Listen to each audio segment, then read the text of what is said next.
Baik, bismillahirrahmanirrahim. Assalamualaikum warahmatullahi wabarakatuh.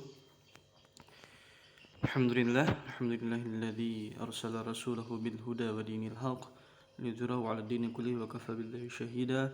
Allahumma shalli wa sallim ala nabiyyina Muhammad wa ala alihi wa sahbihi wa mawalah. Amma ba'd.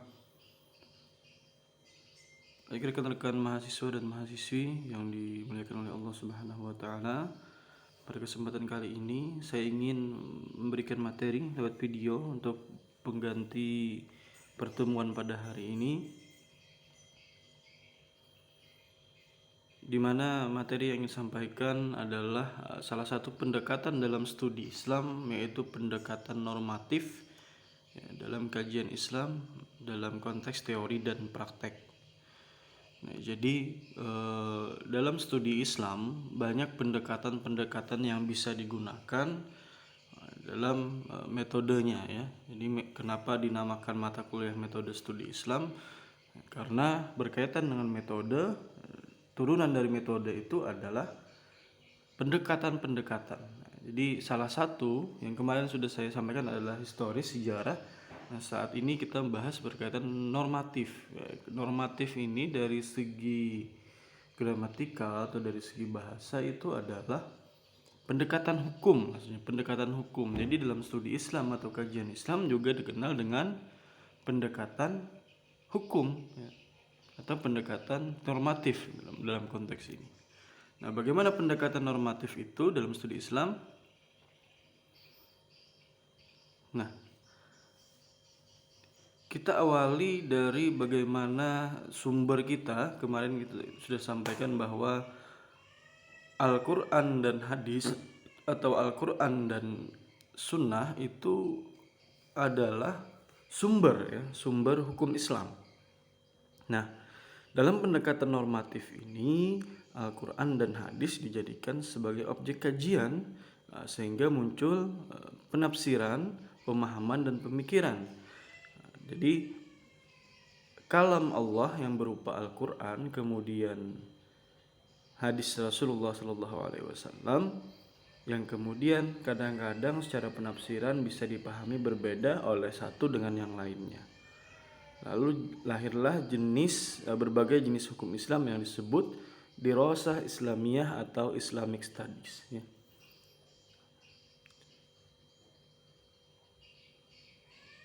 Jadi Al-Quran dan hadis dipahami dalam bentuk pengetahuan Islam, maka kebenarannya berubah menjadi relatif dan tidak lagi mutlak.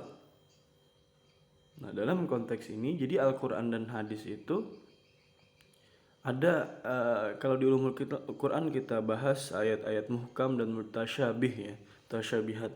Nah, dalam konteks ayat mutasyabihat maka kebenaran itu nanti jadi relatif karena perbedaan penafsiran dan sebagainya. Karena itu adalah hasil upaya manusia dalam mendekati kebenaran yang dinyatakan dalam wahyu Allah dan sunnah Rasul ya. Maka dalam prakteknya terjadi berbagai macam perbedaan ya, perbedaan ideologi, perbedaan faham, perbedaan firqah dan lain-lain. Nah, untuk memahami Al-Quran dan hadis sebagai sumber ajaran Islam, maka diperlukan berbagai pendekatan metodologi pemahaman Islam yang tepat, akurat dan responsibel. Sehingga diharapkan Islam sebagai sebuah sistem ajaran yang bersumber pada Al-Quran dan hadis dapat dipahami secara komprehensif. Nah, sekali lagi pendekatannya adalah salah satunya adalah teologis normatif. Normatif sekali lagi basisnya pada pendekatan hukum.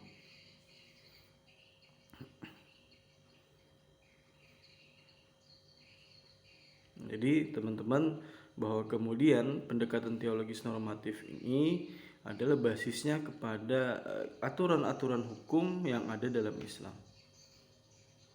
Dan aturan hukum biasanya kerangkanya berasal dari teks. Nah, kalau kita di dalam hidup bernegara, kita bicara hukum, maka ada yang namanya peraturan perundang-undangan yang itu berbentuk teks ya. Tapi dalam studi Islam bentuknya teks biasanya familiar disebut dengan nas, yaitu Al-Quran dan hadis ya.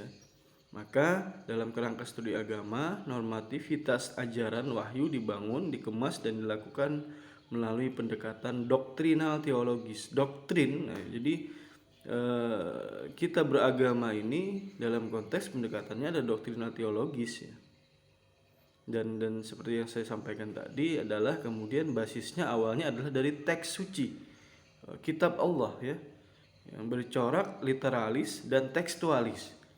Jadi kita baca Al-Quran itu kan basisnya teks ya, teks ya. Sama tadi saya beri pemahaman bahwa hukum adalah basisnya peraturan perundang-undangan sama dengan dalam konteks Islam seperti itu. Nah, pendekatan teologis normatif dalam kajian Islam secara harfiah diartikan sebagai upaya memahami agama dengan menggunakan kerangka ilmu suatu keagamaan, kerangka ilmu ketuhanan yang bertolak dari suatu keyakinan bahwa wujud empirik dan suatu keagamaan dianggap sebagai yang paling besar dibandingkan dengan yang lainnya. Pendekatan teologis ini erat kaitannya dengan pendekatan normatif ya. Nah, dalam pendekatan ini agama dilihat sebagai sesuatu kebenaran mutlak dari Tuhan. Jadi agama itu dilihat, kemudian Islam itu dilihat adalah kebenaran mutlak. Kata Allah, Allah haramkan jual beli dan haramkan riba, itu kebenaran mutlak dari Allah yang tidak bisa kita tawar-tawar ya. Dan pendekatan normatif ini basisnya sekali lagi domainnya itu tidak berbeda dengan misalkan pendekatan sosiologis yang melihat fenomenologis. Ya basisnya adalah apa yang disampaikan oleh Allah Subhanahu wa taala dan mutlak. Dan dapat kita pahami bahwa dalam pendekatan ini bahwa Islam dengan sumbernya Al-Quran, hadis maupun ijtihad nanti, fikih kan nanti basisnya pada teks juga. Jadi fikih itu juga produk mujtahid itu basisnya adalah nanti pada teks juga karena ditulis oleh para mujtahid itu, dan itu suatu kebenaran yang harus diterima dan tidak boleh digugat lagi kalau dalam pendekatan ini ya, maksudnya pendekatan normatif ini. Nah, menurut Abu Dinata ya, salah satu pemikir juga, Abu Dinata berpendapat bahwa sikap eksklusivisme ini ada kekurangan. Kalau hanya dengan pendekatan normatif ini ada sedikit kejanggalan seperti itu. Karena ya hanya tekstualis tadi, kalau pembahasan kita kemarin hanya basisnya pada bayani tanpa melibatkan burhani dan irfani ya. Jadi ada yang kemudian secara faktual fenomena di masyarakat yang sebenarnya perlu diperhatikan.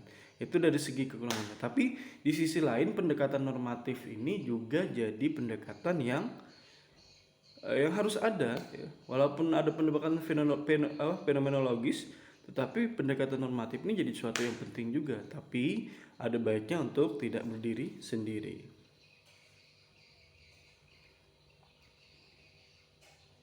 Nah, jadi kalau pendekatan normatif ini coraknya cenderung bersikap tertutup, tidak ada dialog saling menyalahkan yang pada akhirnya terjadi pengkotak-kotakan umat, tidak ada kerjasama dan tidak terlihat adanya kepedulian sosial ya.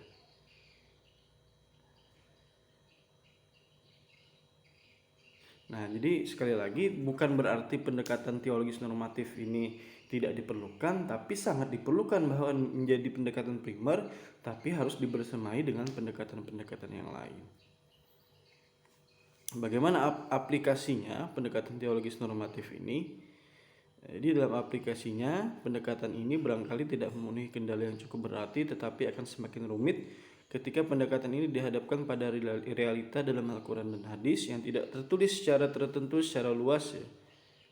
Jadi misalkan ada hal-hal yang kemudian budaya yang kemudian berlaku di komunitas muslim ya, bagaimana memandang budaya itu. Misalkan yang kemarin lagi rame-rame wayang di ada sebuah ceramah kemudian jadi pembahasan yang sangat fenomenal beberapa saat lalu ya. Jadi saling jawab menjawab ya. Wayang kan budaya yang kemudian dia dalam Islam sebenarnya tidak ada seperti itu ya. Lalu kemudian di Al-Quran hadis juga tidak ada mengatur secara mutlak. Nah, nanti kalau pendekatannya hanya bersifat normatif, maka akan muncullah bahwa wayang itu haram segala macam. Tetapi dalam konteks fenomenologis yang pendekatan yang lain, ternyata tidak seperti itu konsepnya. Nah, jadi ada beberapa mungkin golongan yang kemudian hanya pendekatan ini lalu mengatakan itu tidak boleh segala macamnya. Nah, maka dilihat lagi pendekatan yang lain. Ya, tapi sekali lagi pendekatan teologis bukan berarti tidak penting, tapi sangat penting juga ya. Nah, dari sini kita dapat melihat bahwa cara berpikir dari pendekatan normatif ini adalah cara berpikir deduktif, yaitu cara berpikir yang berawal dari keyakinan yang diyakini benar dan mutlak adanya, sehingga tidak perlu dipertanyakan lebih dulu, melainkan dimulai dari keyakinan yang selanjutnya diperkuat dengan dalil-dalil dan argumentasi. Ya, jadi sekarang pun kita lihat ternyata dalam Islam perkembangan zaman, masalah-masalah yang kemudian dinas tidak termaktub secara gamblang muncul ya. Banyak contoh kasus yang kemudian Islam juga harus bisa menyikapi. Misalkan permasalahan rokok, bayi tabung, habis itu keluarga berencana dan lain-lain, atau permasalahan-permasalahan ya yang intinya tidak ada secara gamblang disebutkan dalam nas hukumnya halal atau haram atau boleh atau tidak gitu ya. Nah, maka ada pendekatan-pendekatan yang harus dibersamai. Jadi kalau hanya menggunakan pendekatan normatif ini tidak akan ditemukan ya. Jadi harus dibersamai dengan pendekatan-pendekatan yang lain ya. Maka muncul kemudian istilah masail fikih ya, masalah-masalah fikih atau isu-isu kontemporer dalam fikih yang kemudian itu membuktikan bahwa pendekatan normatif perlu dibersamai dengan pendekatan-pendekatan yang lain ya.